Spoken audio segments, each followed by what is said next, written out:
खबरों की शुरुआत करते हैं। अमेरिका के पूर्व राष्ट्रपति डोनाल्ड ट्रंप एक जानलेवा हमले में बाल बाल बच गए हैं। एक रैली के दौरान में हमलावर ने उनको निशाना बनाते हुए गोली चलाई जो उनके कान को छूते हुए निकली। पूरी रिपोर्ट आपको दिखाते हैं। Take a look at what happened.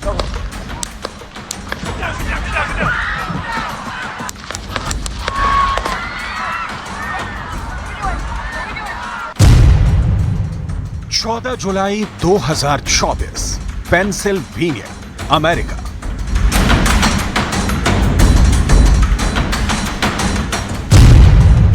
America के इतिहास में दर्ज हुई एक और तारीख।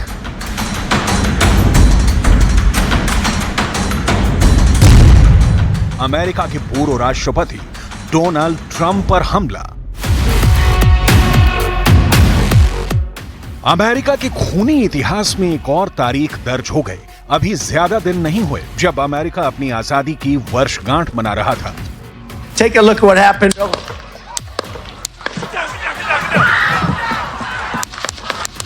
महज 10 दिन बीते थे और पेंसिल्वेनिया में ऐसा हमला हुआ कि पूरा का पूरा अमेरिका थर्रा गया। Take a look at what happened.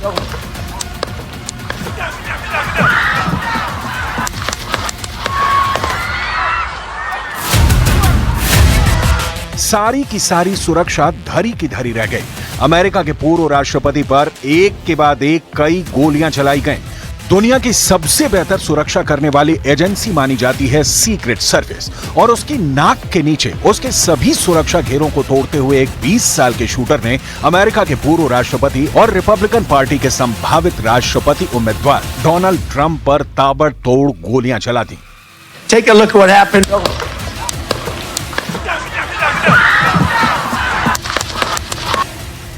Secret service के स्नाइपर अपने गन लेकर सुरक्षा करते रह गए और अमेरिका के इतिहास में एक और खूनी तारीख दर्ज हो गई। डोनाल्ड ट्रंप 2007 से 2012 तक अमेरिका के राष्ट्रपति रहे हैं और वो इस बार भी राष्ट्रपति पद के लिए चुनावी रैलियां कर रहे हैं। अपने चुनावी अभियान में वो पेंसिल्वेनिया राज्य के बटलर नाम की जगह पहुंचे थे, जहां वो एक रैली को संबोधित कर रहे थे। सब कुछ सामान्य था, लेकिन तभी गोलियां चली और वहां अफरा तफरी मच गई। ट्रंप को गोली लगी, वो वहीं गिर गए। सीक्रेट सर्विस के एजेंट ने उनके आसपास सुरक्षा घेरा बना लिया, लेकिन गोलियां चलती रहीं। Take a look at what happened.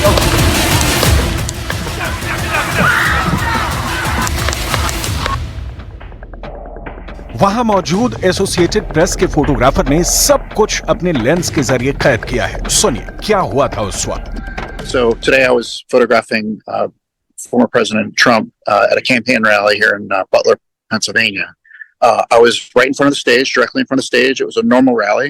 I've done it hundreds of times, and over my left shoulder, I heard several pops, and I knew immediately it was gunfire.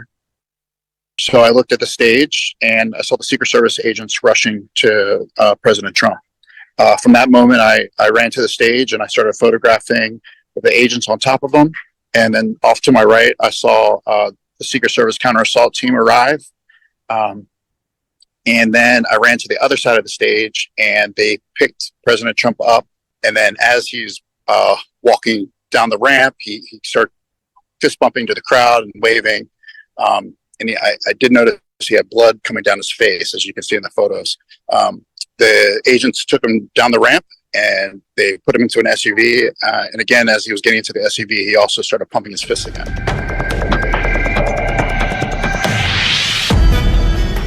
हमलावर को मार गिराया गया, लेकिन उससे पहले हुई फायरिंग में रैली में मौजूद एक आदमी की मौत हो गई। 2 लोग जख्मी हो गए। हालांकि पूर्व राष्ट्रपति ट्रंप के दाहिने कान पर गोली लगी थी। वो जख्मी हुए थे, लेकिन वो बाल बाल बच गए। उन्हें तुरंत अस्पताल ले जाया गया, जहां इलाज के बाद उन्हें डिस्चार्ज कर दिया गया। लेकिन इस मामले की जांच को FBI ने टेक ओवर कर लिया है और कहा है कि यह हत्या का प्रयास है।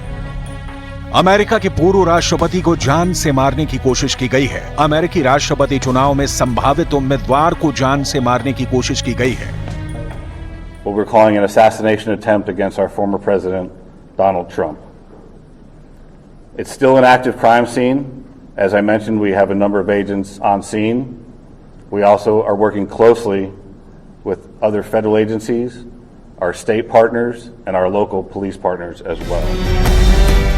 अमेरिका में हुई यह घटना पिछले 2 दशकों में सबसे बड़ी घटना है।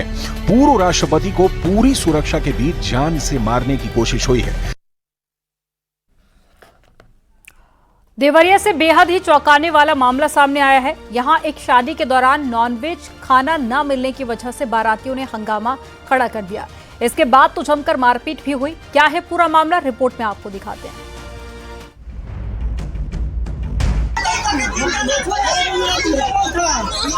हंगामा हो रहा है,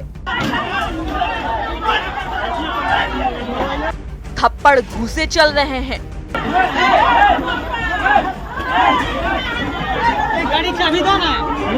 कोई कुर्सी फेंक रहा है, कोई बुरी तरह से भड़का रहा है। रात के वक्त कई लोग आपस में भिड़ रहे हैं। कोई किसी की बात समझने को तैयार ही नहीं, बस एक दूसरे पर हाथ चला रहे हैं। महिलाएं भी हैं, बीच बचाव की भी कोशिश चल रही है, लेकिन हंगामा है कि थमने का नाम ही नहीं ले रहा है।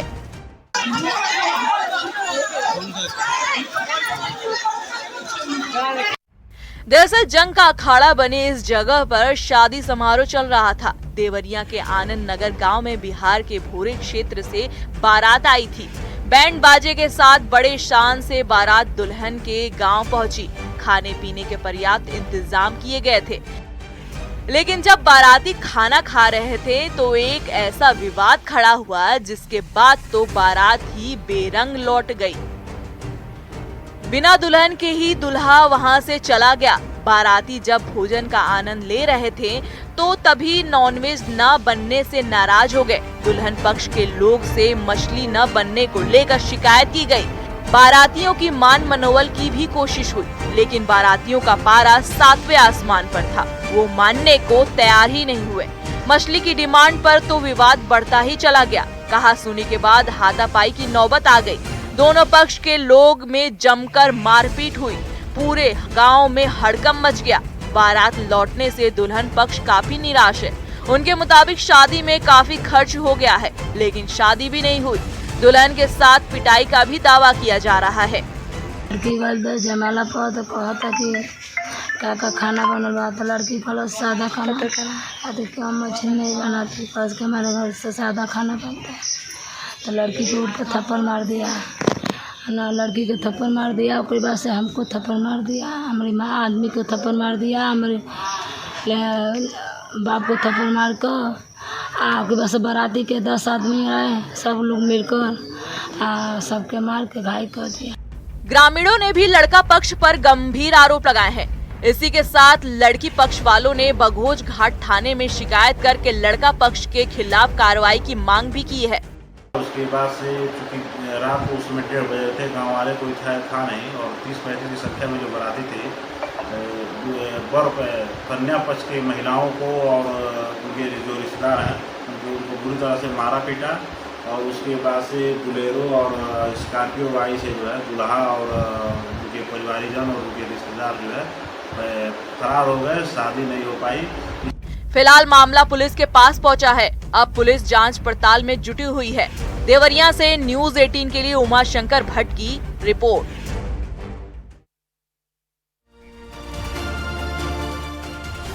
अयोध्या में राम मंदिर बनने के बाद अलग ही माहौल है। लाखों की संख्या में श्रद्धालु आ रहे हैं, तो वहीं इस बीच में रामनगरी में देश भर के 200 से ज्यादा जादूगर पहुंचे। जादू समागम का आयोजन किया गया। रिपोर्ट आपको दिखाते हैं।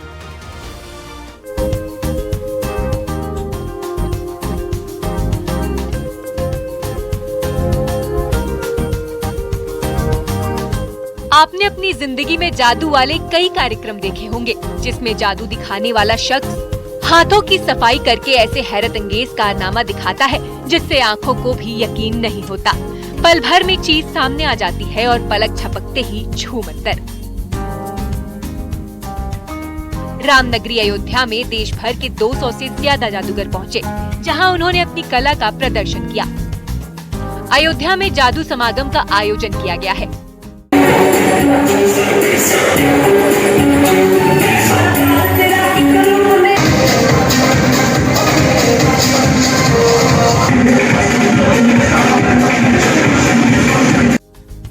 जादू दिखाने वाले कलाकार ने एक बच्चे को स्टेज पर बुलाया। जादूगर के हाथ में एक नोट था। धीरे धीरे उसके हाथ में कई और नोट भी आ गए। दर्शक दीर्घा में लोग रोमांचित हो उठे।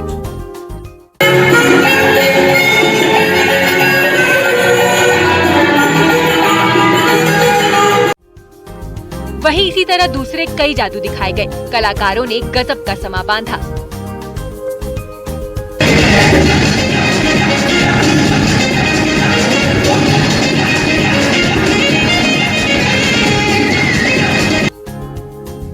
ये समागम 2 दिन के लिए रखा गया है। शनिवार को रामघाट क्षेत्र में कार्यक्रम की शुरुआत की गई, जिससे लोगों में भी काफी जोश दिखा। इस कला को बढ़ावा देने के लिए समय समय पर भारतीय जादू कला ट्रस्ट समागम का आयोजन करता रहा है। इस बार अयोध्या में कार्यक्रम रखा गया। विदेशों से भी जादूगर यहाँ पहुँचे। श्रीलंका, नेपाल और बांग्लादेश के कलाकार भी आयोजन का हिस्सा बने। कलाकारों ने अयोध्या का भ्रमण भी किया। भगवान राम लला के दर्शन मार्ग पर जय श्री राम लिखे हुए ध्वज को अपने हुनर के जरिए दिखाया।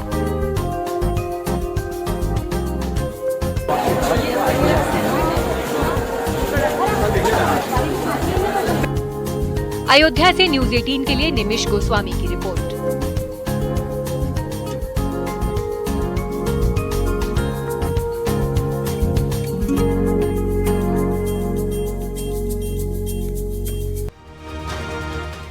ओडिशा के ऐतिहासिक जगन्नाथपुरी में 46 साल बाद रत्न भंडार खोला गया। इस दौरान भारी सुरक्षा व्यवस्था दिखी। रिपोर्ट आपको दिखाते हैं।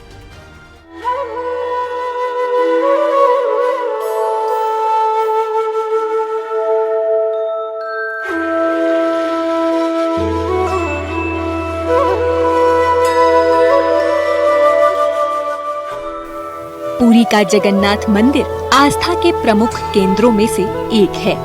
12वीं शताब्दी में जगन्नाथ मंदिर का निर्माण हुआ था। पिछले 46 सालों से मंदिर का रत्न भंडार नहीं खुला था, जिसे अब खोला गया है। कहा जाता है कि इसी रत्न भंडार में जगन्नाथ मंदिर के तीनों देवताओं जगन्नाथ, बलभद्र और सुभद्रा के गहने रखे गए हैं। ऐसी मान्यता है कि कई राजाओं और भक्तों ने भगवान को आभूषण चढ़ाए थे। उन सभी को रत्न भंडार में रखा जाता है। रत्न भंडार में मौजूद जेवरात की कीमत बेशकीमती बताई जाती है। अधिकारियों ने बताया कि आभूषणों, मूल्यवान वस्तुओं की सूची बनाने और भंडार गृह की मरम्मत करने के लिए रत्न भंडार को खोला गया है। खजाना खोलने से पहले प्रशासन ने लकड़ी के 6 भारी संदूक मंगाए। एक संदूक उठाने के लिए 8 से 10 लोगों को लगना पड़ा। इन्हें रत्न भंडार गृह में भेजा गया।